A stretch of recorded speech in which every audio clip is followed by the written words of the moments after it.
Viewers, welcome back to Jaya's teaching techniques. అందరూ బాగున్నారు కదా? నేను కూడా బాగున్నానండి. మీరందరూ చాలా బాగున్నారని, బాగా చదువుతున్నారని అనుకుంటున్నాను. సరే, అయితే మీరందరూ మనసులో అనుకోవచ్చు, ఏం చదువుతున్నాం మేడం, నోటిఫికేషన్ చూస్తే ఉన్నా కొద్దికి ఒక్కో నెల పొడిగిస్తూ ఉన్నారు. మరి ఇలాంటప్పుడు మాకు చదవాలని మూడు కూడా పోతుంది, ఇంకెన్ని రోజులు చదువుతాము ఇట్లా అనుకుంటున్నారు కదా. సరే, సో నోటిఫికేషన్ గురించి వస్తున్నటువంటి వార్తలు ఇవంతా కూడా సరే మీకు ఒక మంచి క్లారిఫికేషన్ ఇస్తాను. అట్లాగే ఈ సమయాన్ని మీరు ఎలా అద్భుతంగా ఉపయోగించుకోవాలి, ఎలా చదివితే ఈ పెరిగినటువంటి సమయం అనేది మీరు సక్సెస్ఫుల్గా ఉపయోగించుకోవచ్చు, నేను మంచి టిప్స్ చెప్తాను. సరే, అయితే వీడియో మంచిగా చూడండి, ఖచ్చితంగా ఈ టిప్స్ మీకు ఉపయోగపడతాయి. అలాగే ఎవరైతే కొంచెం నీరసం అయిపోయి డల్ అయిపోయి నేను చదవలేకపోతున్నాను, లేకపోతే తర్వాత చదువుదాంలే అని కొంచెం బద్దకించి ఆపేసిన వాళ్ళు ఉన్నారు కదా, అలాంటి వాళ్ళు తప్పకుండా చూడండి ఈ వీడియో. ఇప్పుడే నా వీడియో అయిపోగానే మీరు బుక్ తీసి చదవకపోతే నాకు మెసేజ్ పెట్టండి, ఓకేనా? డిఎస్సి నోటిఫికేషన్ అనేది వాయిదా పడుతుంది. సో ఎందుకనంటే నేను లాస్ట్ వీడియోలో చెప్పాను. సో ఏంటంటే ఒక నోటిఫికేషన్ ఇవ్వాలి, గవర్నమెంట్ జాబ్స్ని ఫిలప్ చేయాలి అంటే అది కొన్ని అంశాల మీద ఆధారపడి ఉంటుంది. ఫర్ ఎగ్జాంపుల్ ఇప్పుడు డిఎస్సి అనుకుందాము, మీ అందరికీ పోస్టులు ఇవ్వాలి అంటే వేకెన్సీస్ అనేవి ఉండాలి అంటే ఫస్ట్ ఏం చేయాలి, రిటైర్మెంట్స్ అనేవి జరగాలి. రిటైర్మెంట్ జరిగితే కొన్ని వేకెన్సీస్ వస్తాయి. అలాగే ఉన్నటువంటి టీచర్స్కి ప్రమోషన్లు ఇవ్వాలి. ఎస్జిటి పోస్టులు ఖాళీ అవ్వాలంటే వాళ్ళకి స్కూల్ అసిస్టెంట్గా ప్రమోషన్ ఇవ్వాలి, అప్పుడు కొన్ని ఖాళీ అవుతాయి. అలాగే వాళ్ళకి ట్రాన్స్ఫర్స్ జరగాలి ఫస్ట్, అంటే వాళ్ళు ముందు ఉన్న వాళ్ళు సీనియర్లు కాబట్టి వాళ్ళకి కావాల్సిన ప్లేసులు కోరుకుంటారు, ఇంకా కొన్ని ప్లేసెస్ మిగులుతాయి ట్రాన్స్ఫర్స్ జరగగా. సో అట్లాగే రోల్ పెరిగి కొత్త పోస్టులు అనేవి క్రియేట్ అవ్వాలి. స్కూల్స్లో పిల్లలు ఎక్కువ పెరిగి కొత్త పోస్టులు, అంటే ఇంతకుముందు 2 టీచర్స్ ఉన్నారనుకోండి, అక్కడ 3 అవ్వాలి, 4 అవ్వాలి. సో అట్లాంటివన్నీ రావాలి, వచ్చినప్పుడే మనకి వేకెన్సీస్ అనేవి పెరుగుతాయి. సరే, మరి ఇవన్నీ కారణాల మూలంగా నోటిఫికేషన్ ఏం చేశారు, మరి ట్రాన్స్ఫర్స్ అలాగే ఇవన్నీ అవ్వకోకుండా నోటిఫికేషన్ ఇవ్వటం అనేది కుదరదు. కాబట్టి దీన్ని ఏం చేశారంటే గవర్నమెంటు మార్చికి పోస్ట్పోన్ చేస్తున్నారు. సో మార్చికి నోటిఫికేషన్ ఇచ్చి మేలో ఎగ్జామ్ కండక్ట్ చేయాలని అనుకుంటున్నారు కదా. సో ఏదేమైనా సరే ఎగ్జామ్ అనేది జరుగుతుంది. సో అదైతే మాత్రం మైండ్లో మీరు ఫిక్స్ అవ్వండి. కాకపోతే మరి ఏంటి ఇలా పొడిగించుకెళ్తున్నారు అనేది బాగా చదువుతూ 1 సంవత్సరం నుంచో 2 సంవత్సరాల నుంచో చదువుతున్న వాళ్ళకి కొంచెం ఇబ్బందికరంగా అనిపిస్తుంది.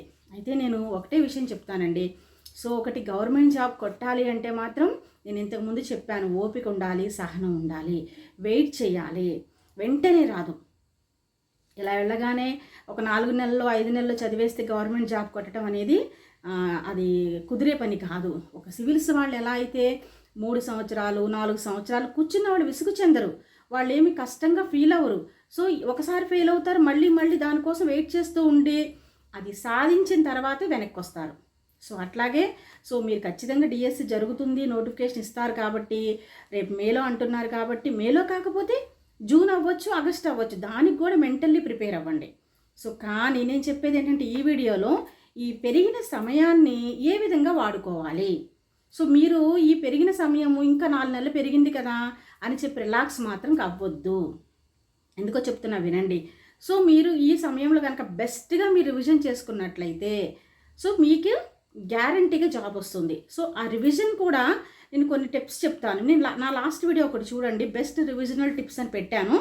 అందులో మీకు వండర్ఫుల్ రివిజనల్ టిప్స్ ఉన్నాయి, అది ఒకసారి చూడండి. అవి కాక నేను ఈ వీడియోలో కొత్త రివిజనల్ టిప్స్ చెప్తున్నాను.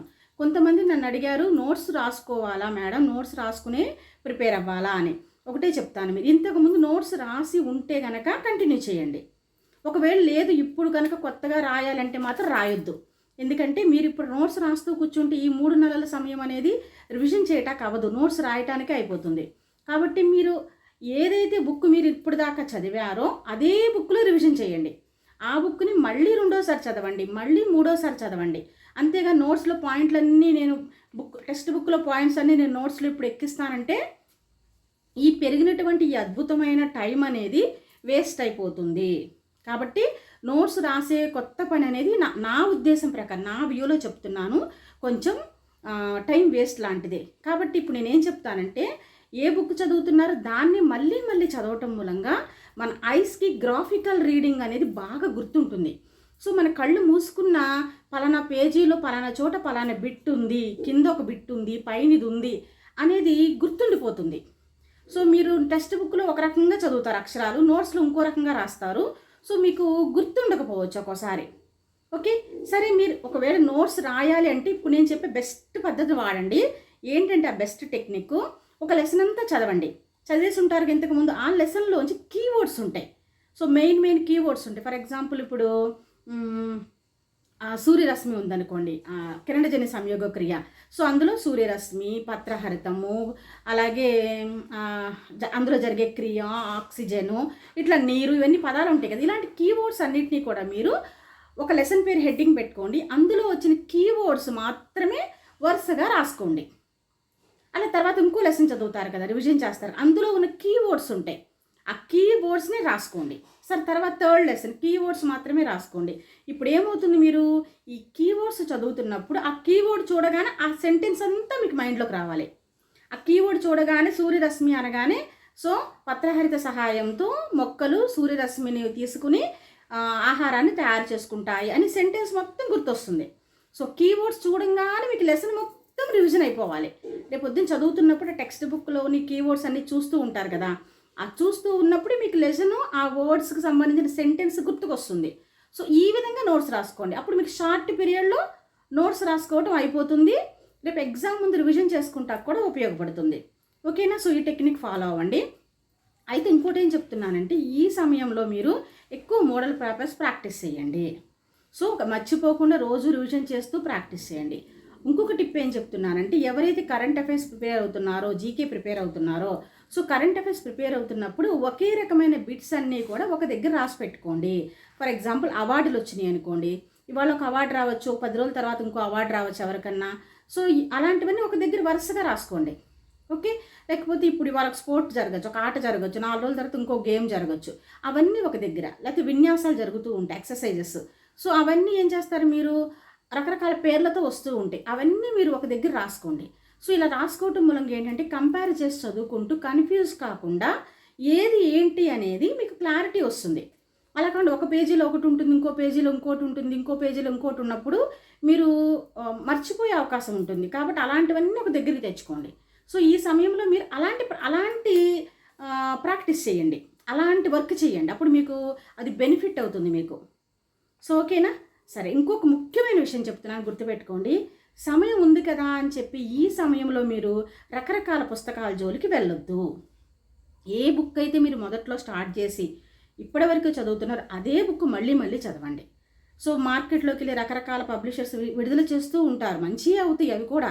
కానీ అవి మీరు ఇప్పుడే కొత్తగా అనుకోండి, మళ్ళీ ఆ బుక్ తెచ్చుకుని మీరు పుస్తకాల్లో కలుపుకుంటే మీకు పుస్తకాలు ఇన్ని పెరుగుతాయి తప్ప మీకు కన్ఫ్యూజన్ అవుతుంది, ఈ బుక్ చదవాలా అనేది. సో అలాంటిది వద్దు. ఏదైతే మీరు పర్మనెంట్గా మీరు టెక్స్ట్ బుక్ ప్రిపేర్ అయితే టెక్స్ట్ బుక్కే చదవండి, లేదా మీరు మెటీరియల్ ఫాలో అయితే ఆ మెటీరియల్ని మళ్ళీ చదవండి. సో అంతేగాని మళ్ళీ కొత్తది ఇంకో ఏదో ఆధారది వచ్చింది లేదా ఏదో పబ్లిషర్ వచ్చిందని తెచ్చిపెట్టుకున్నారనుకోండి, ఇది ఇన్ని చదివి కన్ఫ్యూజన్ అయ్యి మీరు రేపు పొద్దున టెక్స్ట్ బుక్ క్వశ్చను ఒక బుక్కే చదివారనుకోండి, బెనిఫిట్ ఏంటంటే ఆ క్వశ్చన్ చూడగానే ఏ పేజీలో అది ఎక్కడుందో కూడా కళ్ళకి గుర్తొస్తుంది, కనపడుతుంది కళ్ళకి. పలానా పేజీలో ఈ బిట్ చివరిలో ఉంది, ఈ బిట్ పైన ఉంది, మధ్యలో ఉంది, పలానా 50వ పేజీలో ఉంది ఈ బిట్ అనేది మీరు ఒక బుక్ని ఎక్కువసార్లు చదవటం మూలంగా మీకు గుర్తొస్తుంది ఆన్సర్. సో దాన్ని గ్రాఫికల్ రీడింగ్ అంటారనమాట. సో అలా ఎక్కువ బుక్స్ తెచ్చుకోవద్దు. అలాగే మీకు ఇంత సమయం వచ్చింది కదా అని చెప్పి మీరు బద్దకించవద్దు. ఫస్ట్ ఆఫ్ ఆల్ మీరు చదువుదాంలే, లేదా ఇంత సమయం ఉంది కదా అని చెప్పి మీరు పుస్తకాలు పక్కన పడేసి ఏదన్నా మీరు వేరే ట్రిప్స్ పెట్టుకోవటం, ఊర్లు వెళ్ళడం, సమయాన్ని వృధా చేయటం, టీవీ చూడటం, లేకపోతే సోషల్ మీడియాలో ఎక్కువ యాక్టివ్గా ఉండటం, ఇట్లాంటివి చేయొద్దు దయచేసి. మీకు ఒకటే చెప్తున్నాను, మీకు ఉద్యోగం కొట్టాలనే గోల్ ఉంటే ఇవన్నీ ఉద్యోగం వచ్చేదాకా వదిలేసేయండి. అది 4 నెలల తర్వాత అవనివ్వండి, 6 నెలల తర్వాత అవనివ్వండి, సంవత్సరం తర్వాత రానివ్వండి ఎగ్జామ్. ఎప్పుడు వచ్చినా సరే మీరు దానికోసం వెయిట్ చేయాల్సిందే. మీకు కొట్టాలి అంటే జాబు. లేదు మేడం రిలాక్స్ అవుతామంటే అవ్వండి. సో మీరు ఫెయిల్యూర్ చూడాల్సి వస్తుంది. సో ఒకటే ఎగ్జాంపుల్ చెప్తాను నేను. ఫర్ ఎగ్జాంపుల్ ఒక ఆర్మీ జవాన్లు ఉంటారు. ఆర్మీ జవాన్లకి ఫుల్ ట్రైన్డ్గా ఉంటారు, వాళ్ళు మంచి ట్రైనింగ్ ఇచ్చి యుద్ధ రంగంలోకి ఉంచుతారు కాపలాగా. సో వాళ్ళకి యుద్ధం ఎప్పుడు వస్తుందో తెలుసా? రేపు వస్తూ రావచ్చు, నైటే రావచ్చు, లేదా 4 రోజుల తర్వాత సంవత్సరంలో రాకపోవచ్చు. కానీ వాళ్ళు ఎప్పుడూ కూడా తమ వెల్ ట్రైన్డ్గా సిద్ధంగా ఉంటారు. Any time they have to ready to fight. So అలా మీరు యుద్ధ సైనికుల్లాగా ఎప్పుడైనా ఎగ్జామ్ రానివ్వండి, we have to ready to fight అన్నట్టుగా ఉండాలి మీరు. సో అలా కాకుండా మీరు ట్రైనింగ్ లేనటువంటి ఆర్మీలాగా ఉన్నారనుకోండి, యుద్ధంలో శత్రువుల ఎదురు దెబ్బ తిన్న సైనికుల్లాగా మీరు రేపు పొద్దున వచ్చే ఎగ్జామ్లో అడిగే ప్రశ్నలకి ఎదురు దెబ్బ తినాల్సి ఉంటుంది. ఎగ్జామ్ వచ్చినప్పుడు అప్పుడు ముందు చూద్దాంలే, అప్పుడు చూద్దాంలే, ఒక నెల ముందు మళ్ళీ రివిజన్ చేద్దాంలే అని మాత్రం అనుకోవద్దు. సో ఆర్మీ వాళ్ళు కూడా అసలు యుద్ధం రాకపోవచ్చు, 1 సంవత్సరం దాకా రాకపోవచ్చు, 2 సంవత్సరాల దాకా రాకపోయినా సరే వాళ్ళకి ఏం చేస్తారు, మధ్య మధ్య రోజు వాళ్ళకి ప్రాక్టీస్ చేయిస్తారు. అలాగే వాళ్ళకి కొన్ని రోజులకి మాక్ డ్రిల్స్ చేయిస్తారు. సో మాక్ యుద్ధాలు అనమాట, అంటే యుద్ధం వచ్చినట్టుగా వాళ్ళకి క్రియేట్ చేసి ప్రాక్టీస్ చేస్తూ ఉంటారనమాట. ఎందుకని వాళ్ళలో ఉన్నటువంటి ఇదనమాట, ఆ ప్రాక్టీస్నెస్, అది యుద్ధంలో ఎలా వ్యూహాలు పన్నాలి, ఎలా శత్రువుల మీద దాడి చేయాలనేవి వాళ్ళు మర్చిపోకూడదని. మీరు కూడా అలాగే యుద్ధం ఎప్పుడన్నా రానివ్వండి, మీరు ప్రతిరోజు ట్రైనింగ్ అవుతూనే ఉండాలి, మీరు ప్రతిరోజు రివిజన్ చేస్తూనే ఉండాలి. యుద్ధం ఎప్పుడు వచ్చినా రెడీగా ఫైట్ చేయడానికి సిద్ధంగా ఉండాలి. అలా అయితేనే మీరు విజయం పొందుతారు. అలా కాదు రెస్ట్ తీసుకుందామా అంటే మీరు రేపొద్దున ఎగ్జామ్ ముందు ఇబ్బంది పడతారు. నేను ఒకటే చెప్తున్నాను, మేము ఇన్ని రోజులు చదవలేకపోతున్నాం, మాకు ఇబ్బందిగా ఉంది అనుకోవటం మాత్రం అనుకోవద్దు. ఎందుకంటే ఇది గవర్నమెంట్ జాబ్. ఈ గవర్నమెంట్ జాబ్లో ఉన్నటువంటి ఫెసిలిటీస్, ఫ్లెక్సిబిలిటీ, హ్యాపీనెస్ అనేది ఏ జాబ్లోనూ ఉండదు. ఎందుకంటే లైఫ్ లాంగ్ పర్మనెంట్ జాబ్. ఒక జాబ్, గవర్నమెంట్ జాబ్ ఎంప్లాయ్కి ఉండే రెస్పెక్ట్ అనేది ఎవరికీ ఉండదు. సో ఎంత బిజినెస్ మ్యాన్కి కూడా ఇంత రెస్పెక్ట్ అనేది ఉండదు. అందులో టీచర్ జాబ్కి ఉండే రెస్పెక్ట్ అనేది ఇంకెవరికీ ఉండదు. కాబట్టి మీరు జాబ్ కొట్టాలి అని స్ట్రాంగ్గా మనసులో అనుకోండి. 4 నెలలు పోస్ట్ పోన్ అవనివ్వండి, 6 నెలలు అవనివ్వండి, దానికి సిద్ధంగా ఉండండి. అది ఎప్పుడన్నా రానివ్వండి, నేను దానికి సిద్ధంగా ఉంటాను అని చెప్పి మీరు ప్రతిరోజు చదువుతూ ఉండండి. టైం వేస్ట్ చేయొద్దు. రోజులో మ్యాక్సిమం టైం చదవటానికే ఉపయోగించండి. రివిజన్ ఒకసారి మీకు ఒకటి చూపిస్తాను. నేను డిఎస్సి ఎగ్జామ్ రాసేటప్పుడు నేను బీరువా మీద ఇట్లా రాసుకున్నా, don't waste time, don't forget your future. So ఇది నాకు పర్మనెంట్ మార్కర్తో రాసాను, ఇలా ఉండిపోయింది. సో నేను ఇది మా పిల్లలు చదవటానికి కూడా ఇదే చూపించేది వాళ్ళకి. నేను ఇదే చూపించి దీన్నే మోటివేషన్గా చేసుకుని చదవమని చెప్పాను. సో మనం ఇప్పుడు కనుక టైం వేస్ట్ చేసినట్లయితే మన ఫ్యూచర్ని మనం వేస్ట్ చేసుకున్న వాళ్ళం అవుతాము. So don't waste time. First time అనేది మళ్ళీ మనకి తిరిగి రాదు. వేస్ట్ చేసామా మన ఫ్యూచర్ని మనమే చేతులారా పోగొట్టుకున్న వాళ్ళం అవుతాము. సో కొంచెం బ్రాడ్గా థింక్ చేయండి. సో మనం ఏం చేస్తున్నాం, మనం ఎలా చదువుతున్నాం, ఎంత చదువుతున్నాం, ఎంత టైం వేస్ట్ చేస్తున్నాం, నిజంగానే చదువుతున్నామా, సీరియస్గా చదువుతున్నామా, ఏదో అప్పుడప్పుడు చదువుతున్నామా, అలా ఒకసారి మిమ్మల్ని మీరు క్వశ్చన్ చేసుకోండి. ఒకసారి 5 నిమిషాలు కూర్చుని. సో మీరు అలా థింక్ చేసిన రోజు మీ మిస్టేక్స్ అనేవి మీకు తెలుస్తాయి. మళ్ళీ మిమ్మల్ని మీరే సరి చేసుకుంటారు. ఈ టిప్స్ ఫాలో అవుతూ మీరు తెచ్చుకోకుండా మంచిగా చదవండి.